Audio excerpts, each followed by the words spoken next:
और फिर उसके बाद उन धरनों के बावजूद, उन एहतजाजों के बावजूद, वो गाली गलोच के बावजूद, माहौल ख़राब करने के बावजूद, हमने अल्लाह के फजल करम से सारी कमिटमेंट्स अपनी कौम से पूरी की और हमने डिलीवर किया अल्लाह के फजल। कोर्ट ने जब मुझे फ़ारिग किया, वो क्यों फ़ारिग किया, वो कौन जज थे, वो मुझसे ज़्यादा मेरा ख्याल ये पूरी कौम जानती है। वो क्या केसेस थे, बेटे से तनख्वाह ना लेने पे वज़ीर-ए-आज़म को डिस्क्वालीफाई किया जा रहा है। कभी मैंने सुना ना कभी आपने सुना होगा कि किसी मुल्क में कभी ऐसा होता है। यहाँ हुआ, हमने देखा। और फिर आज क्या वो जज जो हैं वो किसी को मुंह दिखाने के लायक हैं आज?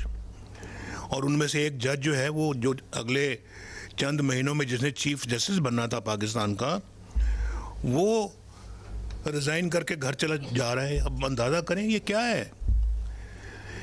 ये वो जज थे जिन्होंने मेरे ख़िलाफ़ फ़ैसला दिया। साकिब निसार साहब ने मेरे ख़िलाफ़ फ़ैसला दिया। आज कहाँ हैं वो, बताएं। जिनके बेटे के बारे में आपने उन दिनों में ख़बरें सुनी कि वो टिकट के वो पैसे वसूल कर रहे हैं। और फिर उसके बाद बाकी जो दीगर जज जिन्होंने हमें सिसलिन माफिया का और जिन्होंने हमारे लिए बड़े अजीब व गरीब अल्फाज कहे कि जो कि किसी जज से तवक्को नहीं की जा सकती, ये अल्फाज उन्होंने कहे और लगता है जैसे गुस्से से निकाला मुझे। भाई क्या गुस्सा था, मैंने आपका क्या बिगाड़ा था भाई, क्या किया था मैंने? उसमें और भी प्लेयर्स थे, शहबाज साहब ने अभी जिक्र किया, और भी प्लेयर्स थे। तो मैं समझता हूँ कि उन्होंने पाकिस्तान के साथ जुल्म किया। जो ये दिन देख रहे हैं आज, जो आज ये कौम जो दिन देख रही है, ये सब उसी का नतीजा है।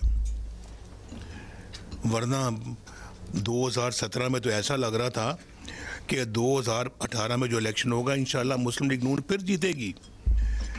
हर बंदा जानता है और कि फिर जीतेगी मुस्लिम लीग और ज़्यादा अक्सरियत से आएगी वापस।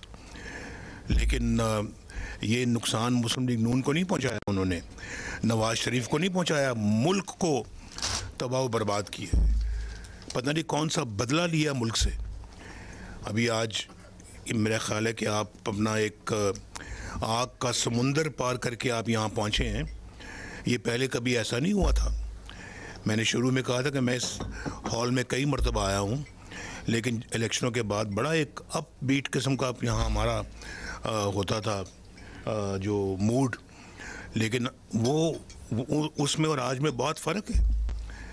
आज एक बहुत चौमुखी लड़ाई लड़के आप यहाँ पे पहुँचे हैं और ये मैं ऐसे लोगों से हमारा वास्ता था। अगर आप जो है ना वो ये जो आप कुछ भी कर लें, आप यानी कि जब भी आप जीतेंगे उनका रवैया वैसा ही होगा जो आज देखने में आ रहा है। उनका 2013 में भी रवैया था कि जी ये पंक्चर लगे हैं अपना 35 पंक्चर।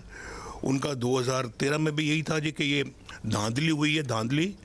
और फिर पूछें आप अपना वो जो बहुत अच्छे नाम के चीफ जस्टिस थे, जस्टिस नासरुल मुल्क, जिन्होंने कहा जी कि सब ये कोई 35 पंक्चर वाली बात दुरुस्त नहीं है, यानी कि एक थप्पड़ मारा उनके मुंह के ऊपर, लेकिन उनको फिर भी इसका कोई एहसास नहीं हुआ।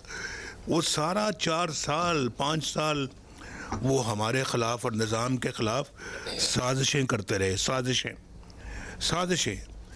और कभी उधर से आ रहा है लॉन्ग मार्च और वहाँ आके जी खड़ा हो गया जी, वहाँ पे अटक के पुल के ऊपर खड़े हैं जी। इधर दाखिल इस्लामाबाद में दाखिल होने के लिए वो और लोगों का इंतज़ार कर रहे हैं। भाई मुझे बताएं आप कि वो आप अपने सूबे से जो चीफ़ मिनिस्टर आपने मुंतखब करवाया था, हालांकि मौलाना साहब ने मुझे कहा था, फजल रहमान साहब ने, कि हम मिलके आपसे हुकूमत बनाते हैं। हमने कहा कि नहीं, इनके पास अगर अददी तादाद ज़्यादा है तो इन्हीं को बनाने दें। तो वो आ रहे हैं, हुकूमत का वहाँ का सरबराह आ रहा है अपने लोगों को लेके इस्लामाबाद पे हल्ला बोलने के लिए, हमला करने के लिए। कभी ऐसा सुना है, कभी देखा है ऐसा कि एक चीफ मिनिस्टर एक प्राइम मिनिस्टर के ख़िलाफ़ जो ज़ुबान इस्तेमाल कर रहा है, और फिर हमला करने की का मंसूबे बना रहे हैं। तो ये सारा कुछ क्या था ये?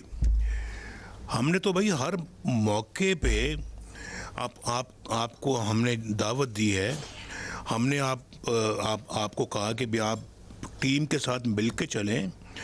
हम आपको ड्यू रिस्पेक्ट दे रहे हैं और देंगे, आइंदा भी देंगे। लेकिन ये सब कुछ उन्होंने करके दिखाया और पूरी कौम ने देखा है। तो आप चाहे जितने भी वज़ू करके पाक साफ होके आए हैं, उन्होंने वही इल्ज़ाम लगाना है जो वो आज लगा रहे हैं। उनके किसी भी इल्ज़ाम से ना डरना चाहिए, ना घबराना चाहिए।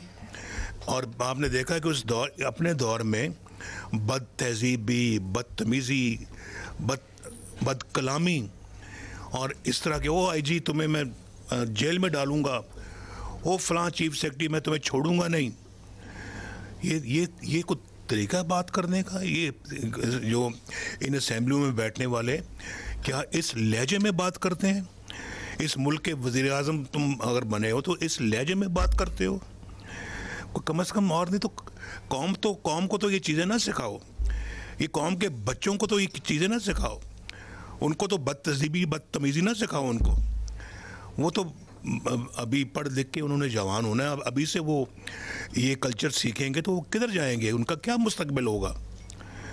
और फिर आपने अपने दौर में मुझे बताएं 3 साल 4 साल में किया क्या है? कौन सा मंसूबा लॉन्च किया हुआ आपने?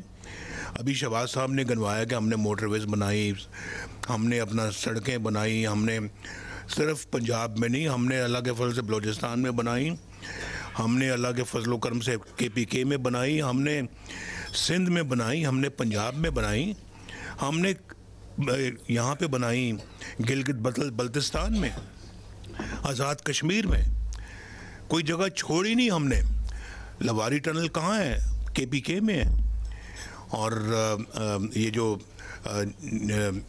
गिलगित स्कर्दू जो हाईवे वो कहाँ है, जिस पे 50-60 अरब रुपया लगा था? 3-4 अरब रुपया उस सूबे का बजट है। एक मंसूबे पे हमने 50 अरब लगा दिया। ये हमारी एक पूरे मुल्क की खिदमत की सोच थी जिसको हमने अमली जामा पहनाया। हमने तो नहीं सोचा कि जनाब फलां गवादर है तो गवादर को हमने भरपूर डेवलपमेंट की। और अगर मैं ये समझता हूँ कि अगर वो मोमेंटम जो हमने शुरू किया था 1990 की बात तो दूर की है, अगर वहाँ से काउंट करें और अनइंटरप्टेड अगर वो मोमेंटम जारी रहता, आप यकीन करें आज पाकिस्तान इस खित्ते की बहुत बड़ी ताकत होता।